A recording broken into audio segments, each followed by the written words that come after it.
GSC online class top 1 में आप सभी का स्वागत करते हैं। देखिएगा, घनमूल निकालने का आसान तरीका लेकर उपस्थित हुए हैं। मतलब कि ये बहुत आसान यानी कि है और धांसू ट्रिक भी है। देखेंगे, सबसे पहले आपको करना क्या है, एक से मतलब कि एक से 21 तक यानी कि आपको संख्याओं का घन क्या करना पड़ेगा, संख्याओं का घन याद रखना पड़ेगा। देखेंगे, सबसे पहले यहाँ पे देखिएगा, एक का घन 1 होता है, 2 का घन 8, 3 का घन 27, 4 का घन 64, 5 का घन 125, 6 का घन आपका होता है 216, 7 का घन 343, 8 का घन 512 और 9 का घन 729। इसी तरह मतलब उधर लिखा गया है पूरा का पूरा। अब देखेंगे, सबसे पहले आपको करना क्या है, करना ये काम है। देखिए, सबसे पहले घनमूल निकालना है तो हम क्या करेंगे, घनमूल में यानी कि एक ही संख्या का तीन बार मतलब कि जोड़ा बना, एक ही संख्या को मतलब कि 3 बार मतलब कि जोड़ा बनाया जाता है। एक ही संख्या का 3 बार जोड़ा बनाया जाता है, मतलब कि 3 का जोड़ा होता है घनमूल में एक ही संख्या का। तो एक ही संख्या का 3 यानी कि मतलब कि एक ही संख्या का जो मतलब कि 3 बार जोड़ा होता है। तो यहाँ देखेंगे, सबसे पहले आपको इसमें 3 अंक अंडरलाइन करना है, इकाई, दहाई, सैकड़ा। मतलब इकाई अंकों से मतलब कि 3 अंक अंडरलाइन कर लेना है, इकाई, दहाई, सैकड़ा। तो देखिएगा, सबसे पहले इकाई अंक देख लेंगे कितना है, इकाई अंक 8 है। तो इकाई अंक 8 है तो 8 का घन करना है। तो 8 का घन करेंगे तो आपका 512 हो जाएगा। तो 512 का इकाई अंक आपका कितना है, 2। 512 का इकाई अंक कितना है, 2 इकाई अंक लिखना है। अब आप ध्यान दीजिएगा, यहाँ पे जो मतलब कि 3 अंक अंडरलाइन करने के पहले अगर संख्या मान लीजिए आपको आएगी, अगर यदि 1 से 7 तक की संख्या आए तो 1 लिखेंगे, 1 लिखेंगे। अगर 3 अंक अंडरलाइन करने से पहले मतलब कि यहाँ पे अगर मान लीजिए 1 से 7 तक की संख्या आएगी, मतलब 1 के बाद में 2, 3, 4 ऐसे करके 7 तक आएगा तो 1 ही लिखेंगे। और उसके बाद अब 8 से 26 तक यहाँ लिख लेंगे, 8 से 26 तक की संख्या आए तो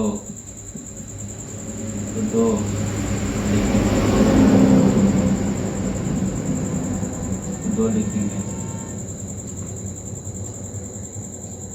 हम देखिएगा, इसी तरह यहाँ पे आगे बढ़ेंगे। अब जो है आपको मतलब कि ये 27 से 63 तक की संख्या आए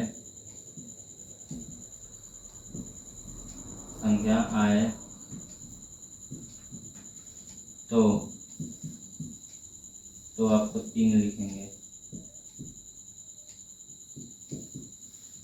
3 लिखेंगे। उसके बाद जो है आप देखेंगे 64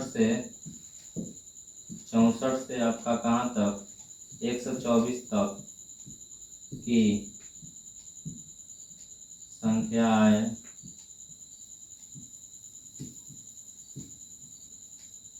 तो 4 लिखेंगे।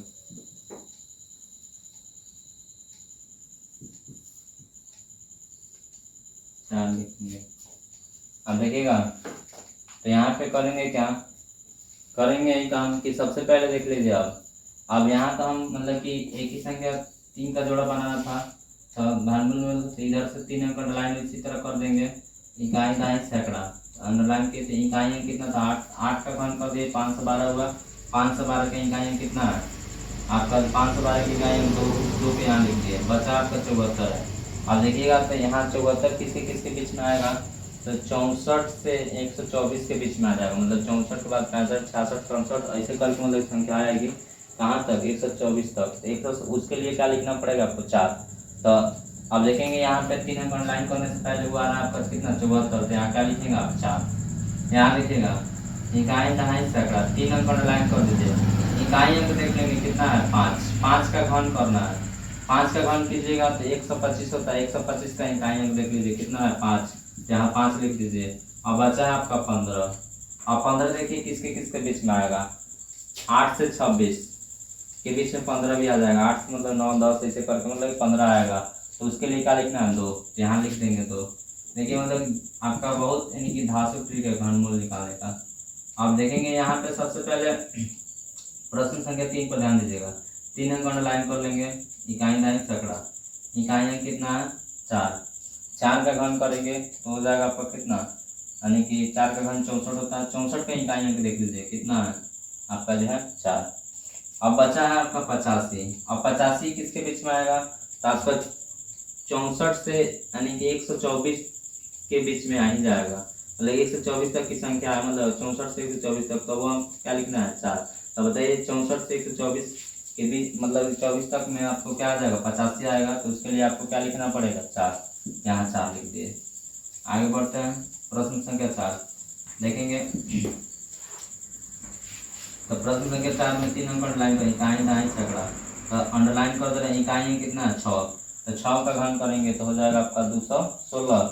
और 216 का इकाई अंक देखेंगे कितना है 6, यहाँ 6 लिख दिए। बचा आपका कितना है देख लेंगे यहाँ पे 438। कितना बचा 438। अब 438 देखेंगे किसके किसके बीच में आएगा, तो 438 देखेंगे आपको आएगा 343 से आपको कहाँ तक 511 तक की संख्याएं आए तो आप क्या लिखेंगे 7, क्या लिखेंगे 7, तो 7 लिखेंगे। देखिएगा 343 से कहाँ तक 5 से 11 तक की संख्याएं आए तो हम क्या लिखेंगे 7 लिखेंगे। तो यहाँ पे हम लिख देंगे क्या 7। तो ये आपका हो गया प्रश्न संख्या 4 सॉल्व हो गया। मतलब बहुत बेहतरीन मतलब कि कहा जाए ठीक है। आइए आपको वर्क देते हैं इस पर, ठीक है। आपका देखिएगा ये ट्रिक आपको समझ में आया तो आप ये चारों प्रश्न को हल करेंगे, सॉल्व कीजिएगा। अगर नहीं होगा तो कमेंट में लिखिएगा, बताइएगा, फिर से इस पर सोचा जाएगा और समझाया जाएगा। बन जाना चाहिए क्योंकि बहुत बेहतरीन समझाया गया है। अच्छा लगा तो वीडियो को लाइक और कमेंट शेयर जरूर कीजिएगा।